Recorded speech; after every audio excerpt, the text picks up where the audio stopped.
Ito ang pinakamainit na balita ngayon. House Speaker Romualdez, matigas di umano ang ulo at gusto pang pangunahan si Pangulong Bongbong Marcos. Yan ang ibinulgar ni Senador Amy Marcos.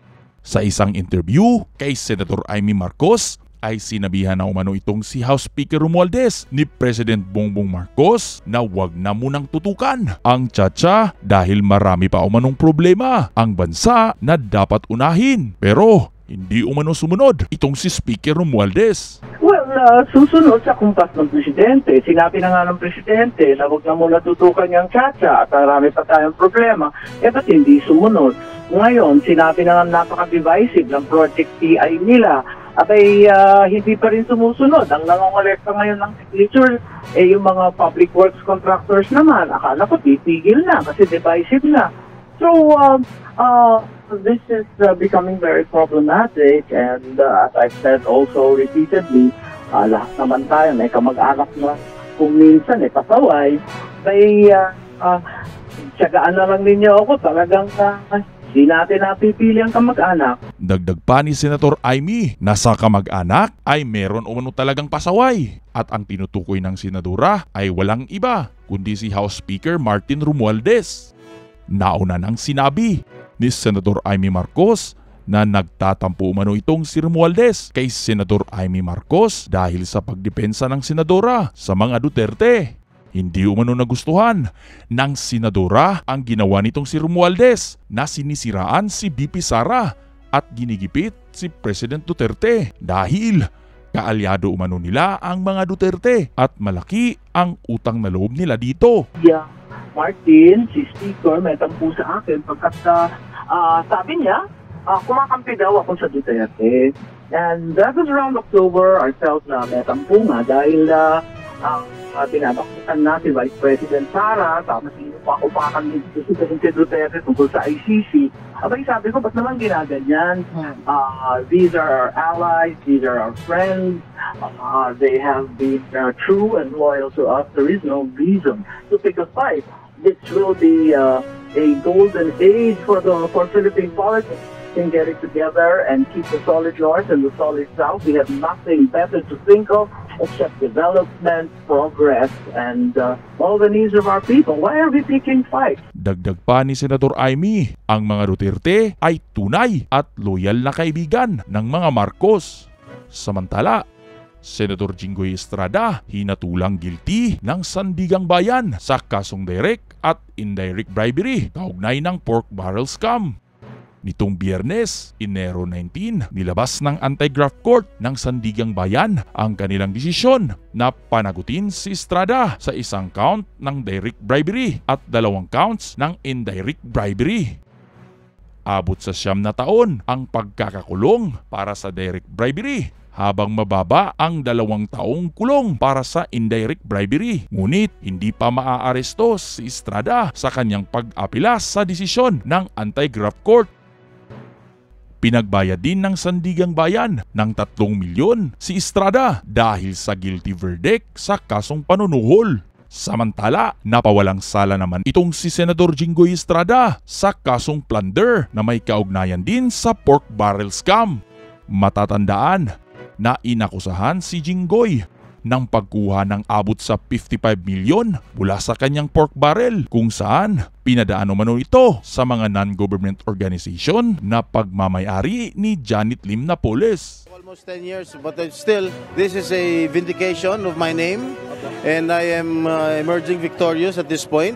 But as to the conviction of the direct and indirect bribery, I am not a lawyer, I haven't read the decision, but I am so surprised since based on the information sheet, there was no bribery or indirect or direct bribery filed in the information sheet. It is only the case of plunder, and I have been already acquitted. I have been exonerated of plunder, and I will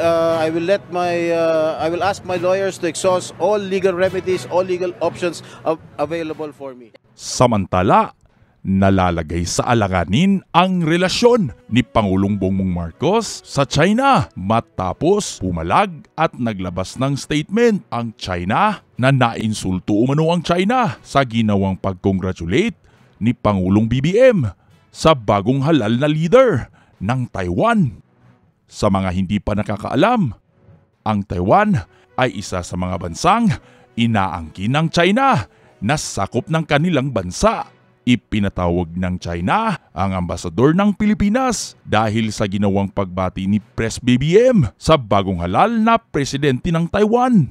马克思总统的有关言论严重违反一个中国原则和中非建交公报，严重违背非方对中方所做的政治承诺，粗暴干涉中国内政。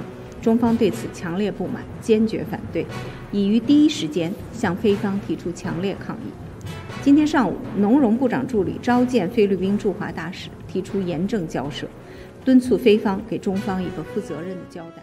Ayon sa tagapagsalita ng Chinese Foreign Ministry, isang paglabag ang ginawang ito ni Pres BBM sa One China Principle maging sa political commitment na ginawa ng Pilipinas sa China. Narito naman ang reaksyon ng dating presidential spokesperson na si Atty. Panelo. Nagkamali dyan, yung messaging. Messaging yan eh. Kaya dapat yung mga nandiyan sa Malacanang, yung mga nagpapayag kay Presidente, yung gumagawa ng mga payag niya. Kasi hindi naman lahat ng sandali ang Presidente nagbibigay ng payag. May gumagawa niyan eh. Pareho rin ang panahon namin. I was saying that if I were the President, ang maganda sigurong kasi ang nangyari, kinongratulate niya kagad eh. Pagkatapos, nung nabanatan siya, nag-explain ng DFA. Dapat kasi, hindi ka nag-i-explain eh. Unang-una, ang sinabi na sana na, kasi may nanalo, okay? Pero dahil may One China policy tayo, sasabihin mo na, first, we would like to affirm our One China policy stand. Sabihin mo yun. Kasi nangyari, parang afterthought eh. Saka ka nagpaliwanag eh. Ngayon, sasabihin mo ngayon na marami kaming tao dyan sa Pilipino, overseas, 200,000 eh. At siyempre, we are concerned sa kanilang safety, security, yung pag-aalaga sa kanila. At sapagkat concerned kami, natural concern kami kung sino namamahala dyan. And certainly, ang namamahala dyan, hindi ang People's Republic of China. While we affirm our One China policy, pero the fact remains is, ang kailangan kausapin mo ngayon doon, yung mga namamahala dyan. Since nagkaroon kayo ng bagong pamamahala, I would like to ask you to continue kung ano man ang ginagawa nyo. Dagdagan nyo pa. And in passing, we congratulate. Yung ganun dapat mga estilo eh. Eh, nangyari, siyempre, magre-react talaga ang China. Akala ko magkakampi tayo. Magrelasyon. Tapos ngayon, sasabihin mo, ganito, ganyan. Eh, natural lang sa presidente. May concern siya eh. Pero ang mali lang talaga yun. So ayun na nga mga kababayan. Anong masasabi mo sa maiinit na isyong tinalakay natin sa video na ito? I-share mo ang opinion mo sa comment section para ating mapag-usapan yan sa next video na ating i-upload.